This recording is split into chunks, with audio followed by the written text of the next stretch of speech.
what I was really, I guess, blessed with before I started composing was that my mentors, my piano teachers, were actually teaching me composition, and they weren't even really completely aware of it.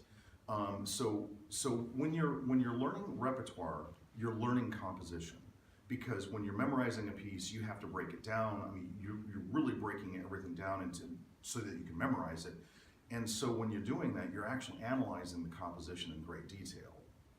So as a performer, that gave me the best training possible to be a composer. And I think that's kind of the way it is in history in general. I mean, it's like, Mozart was playing, the composers of his day, and he was learning through those works before he actually, well, he was really young when he started writing, but most composers were actually performing composed pieces before they actually compose themselves. And so learning the repertoire is actually your best tool to learn how to compose, I guess. So I guess what I didn't realize when I was a young composer is that I had been training to compose for a couple of decades already, and I wasn't even aware of it. Well, I think the creative process is very similar across different disciplines, and that is basically people, whenever you're creating anything, you start to map it out in your head. I mean, you're mapping. You're literally like almost creating a painting of what your goal is going to be. And so when I compose, I literally like draw like figures and like diagrams and this kind of thing of emotions and colors, this kind of thing. So I'm literally mapping out a process of how I'm going to compose the piece. And I think that pretty much everybody in any profession does it just like that. And so even if you're in marketing and PR or something like that, you map out what your communication wants to be. It's like how do you want to start your story and how do you want to end your story? And so with music, it's an emotional story. And so you're literally just kind of creating your architecture of your piece before you actually dive into it.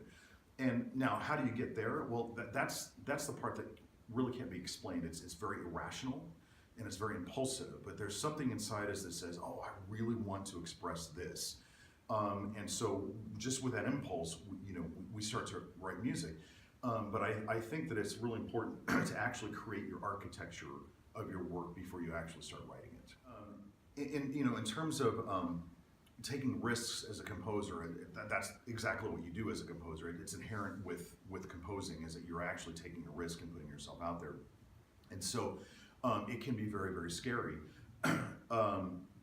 I guess, when you're applying for programs like NextNotes, it's just, that's really what it is you're just taking a risk.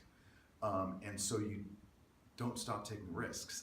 I guess the best way I can say it is that just you do it. You have to take the risk. So when you're composing, you're really putting yourself out there in ways that it's hard to describe. And so you're making yourself very, very vulnerable, because you're entering a field in which people are going to have high opinions of what you're doing.